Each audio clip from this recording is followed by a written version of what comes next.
ከባድ ነው። ሙስሊም ያልሆኑ ወገኖች ንብረታቸውን ለመጠበቅ ባንክ ላይ ወስደው ነው የሚቆልፉ። የሙስሊሞች ንብረት ግን ጠባቂ ማን ነው? ሁሉም ሙስሊም ነው።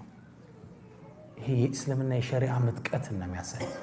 ያንተ ንብረት እኔ ጠባቂ ነኝ፣ ማን ነው የጠፋው ብዬ አመት መናገር አለብኝ።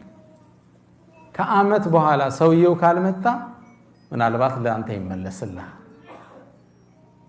ከዛ አቡ ጊያስ ዙሮ ድንግጣ ይሄ ነገር የሰው ንብረት እኮ ነው፣ መውሰድ አልችልም፣ ሐራም ነው የሚሆንብኝ፣ እንዴት ላደርግ?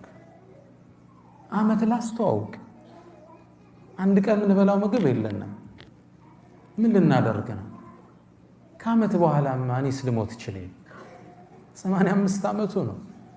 ሚስቴ በረሃብ ጠውልጋለች፣ ቆዳዋ አጥንቷ ላይ ተጣብቋል፣ ልጆችም ተንገላተዋል፣ ትዳር አጥተዋል ከድህነት የተነሳ። አመት ላስተዋውቅ፣ ምን ነው ባላገኘሁት? አመት የራበህ መብላት የማትችለው ሚሊዮን ብሮች ምን ይሰራልህ? 1000 ድርሃም አለው ይላሉ ኢማም አጠበሪ። 1000 ድርሃም የወርቅ ሳንቲም ሚሊዮንስ ኦፍ ዶላር ማለት ነው እጃቸው ላይ የገባው። 5 የሌላቸው ሰው የማይበሉት ለአንድ አመት 1 ቢሊዮን ይዘዋል ብለህ አስብ። ከባድ ነው። በዚህ አጋጣሚ ደግሞ ሰውየውን መጥቶ ሊወስደው ይችላል። አቡ ጊያስ ድምጽ ካልተሰማ ከፍ አደርጋለሁ። ከኋላ ይሰማል? እህቶች ይሰማል? ይሰማል ኢንሻአላህ። አቡ ጊያስ ምን ያድርግ? ይሄን ወርቅ ተሸክሞት በጥቁር ቦርሳ በጨርቅ የተጠቀለለ ወደ ቤቱ ይዞት መምጣት ጀመረ።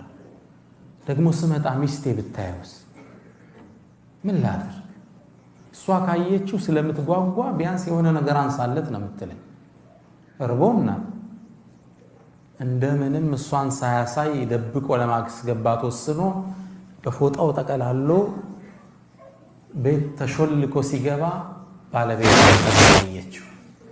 የአባ ጊያስ ማጃአ ቢክ፣ ምን አመጣ? ምን ሲዘነው ከኋላ አለችው። አይ እንዲሁ ነው አለ። አረ ምን እንዲሁ ይዛል የሆነ ነገር እየታየ። አይ እንዲሁ ነው። እስኪ ልየው፣ ምን ደግሞ አመጣ? የሚበላ ነው ምንድነው? አሳየ። መዋሸት አልፈለገም። አላህን ፈሪ ነበር።